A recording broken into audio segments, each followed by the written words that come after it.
Hi, I'm Carol Berning, and I'm a caregiver. I guess I've always been a caregiver.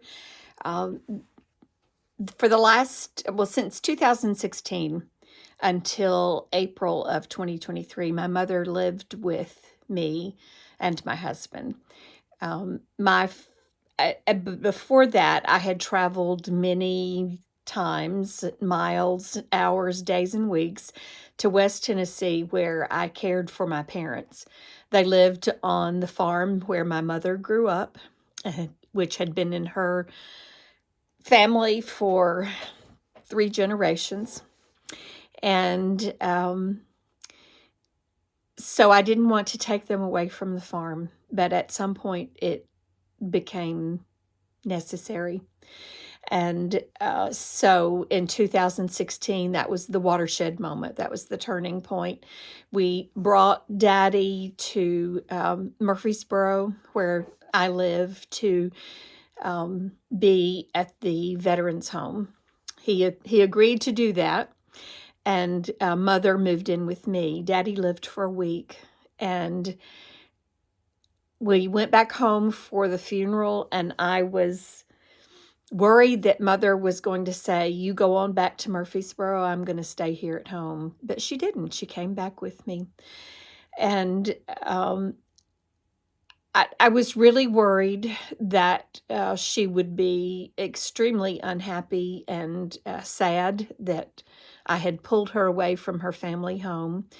And so I worked really hard to make sure that she felt included, that she was active. So at first we kept her family home, and we went back to her family home at least every 2 weeks, sometimes more often. Um, it's 185 miles from where I live, but we traveled back to that home place so that she could visit with her friends. She always went to quilting sessions on Wednesday mornings at her church.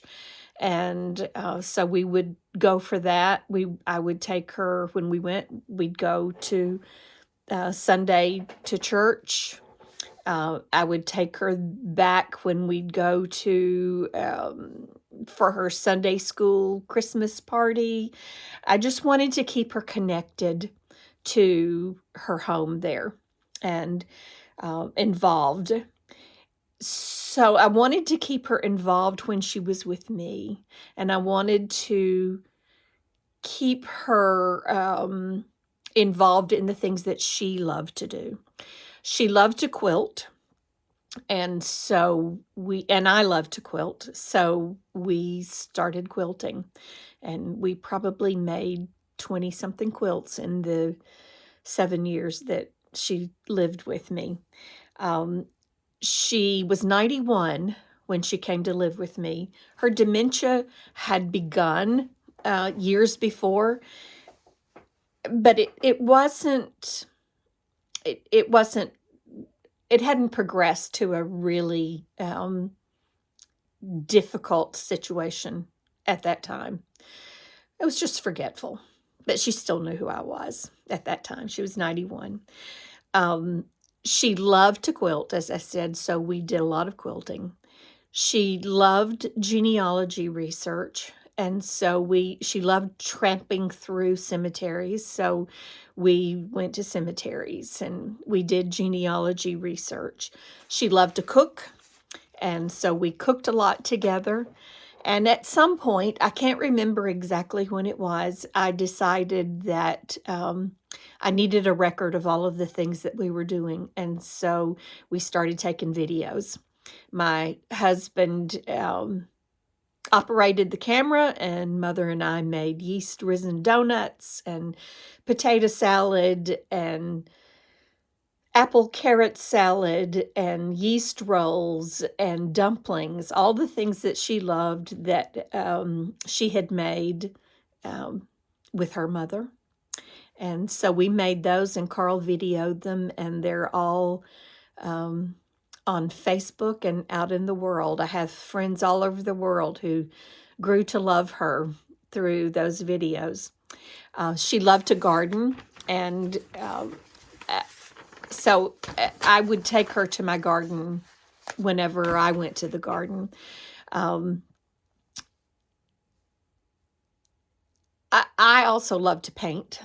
She's never painted, but at some point we sat down at the kitchen table and I put a brush in her hand and some paints in front of her, and I said, make some marks on here. And I put a painting that I had done of her, um, the lane to her childhood home, and and guided her through the painting process. And then another time I did a pastel with her of that, and so she created two paintings of the lane to her childhood home, and they're fabulous, kind of an abstract look to them, and they're just beautiful paintings.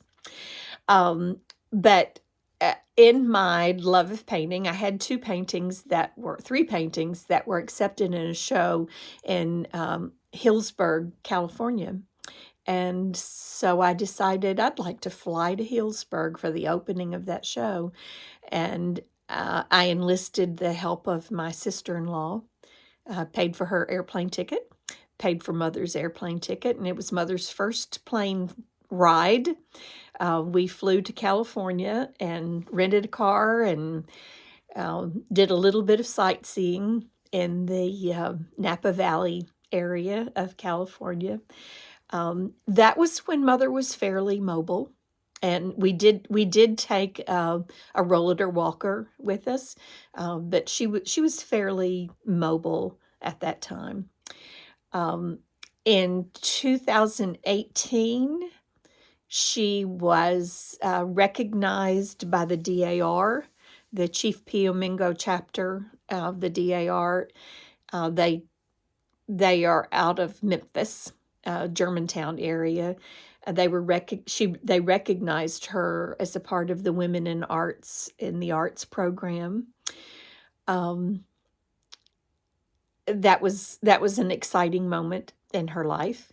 We continued to participate in the Norval family reunions. She and Daddy had always been the host for the Norval family reunion. That was Daddy's name, and that's my maiden name. And um, when she was no longer at the farm, I had a cousin near Memphis who agreed to host the reunion, so I would take her to those reunions for the weekend. Um, and then COVID happened, and we couldn't do that anymore. One of the most fun and enlightening activities that I did with her is in 2019, StoryCorps, which you've probably heard on NPR, came to Nashville to do a series of interviews about military voices. And so I roped my husband into being interviewed. He is a Vietnam veteran.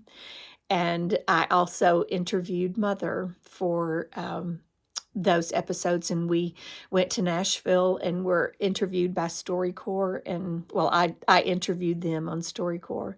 It was a great experience. We practiced beforehand. I wrote down all the questions that I was going to ask her and went through those questions and kind of guided her answers, because by that time, by 2018, 2019, her dementia was beginning to progress more, and she was not able to remember a lot of things. Mother also had macular degeneration, and so she was losing her eyesight. And so it eventually got to the point that she could not do the things that she loved to do. She couldn't quilt.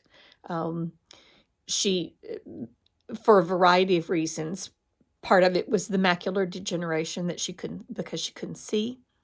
And she would get really frustrated with her stitches because they weren't perfect and straight and tiny. And I would tell her, don't worry about it. Your DNA's in that quilt, and it's okay.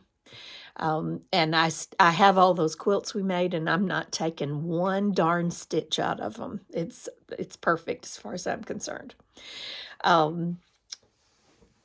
But I also organized a Goldsmith reunion, and I have Goldsmith ancestors, and so she got to meet Goldsmith relatives who live in Missouri and California and Texas that that she'd never met, but she knew that her mother had corresponded with some of the ancestors of those folks. So we still did a lot of traveling. We traveled to West Tennessee, we traveled to Missouri, we traveled to Arkansas, we continued to visit family and to visit cemeteries. As a part of her macular degeneration, she had a condition known as Charles Bonnet syndrome. It's kind of like phantom limb syndrome. When you lose your sight, you have visions of things that aren't there.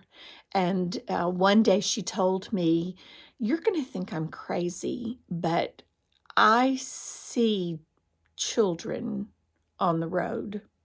And I looked at her, we were in the car at the time, and I said, do you think we just passed a fence post and you saw something out of your peripheral vision? And oh no, they were children. They're children, and they're in the road. I said, what do they look like? And she told me that they were girls most of the time. Sometimes there were some boys, but most of the time they were girls. And they had brown hair, and they most of the time were wearing green print dresses. And so, mother had brown hair as a child. Her mother made all of her clothes, and she had some little green print dresses. And so I think that's what she was imagining. But those little girls in green print dresses were with her all the time. And sometimes when we would go to cemeteries, she got to the point that she couldn't walk through the cemetery, but I would walk ahead, find the stone, and then I'd roll the wheelchair to wherever she was, to where we needed to go. And one time when I got back to the car, she said, the little girls in green print dresses were following you. And I said, oh, good. I said, maybe they were keeping me safe. She said, I'm sure they were. So they weren't disturbing to her. It was just one of those things. So that was a part of getting accustomed to new things that were going on in her brain. The video's been going now about 13 minutes, so I'm going to stop it and do part 2.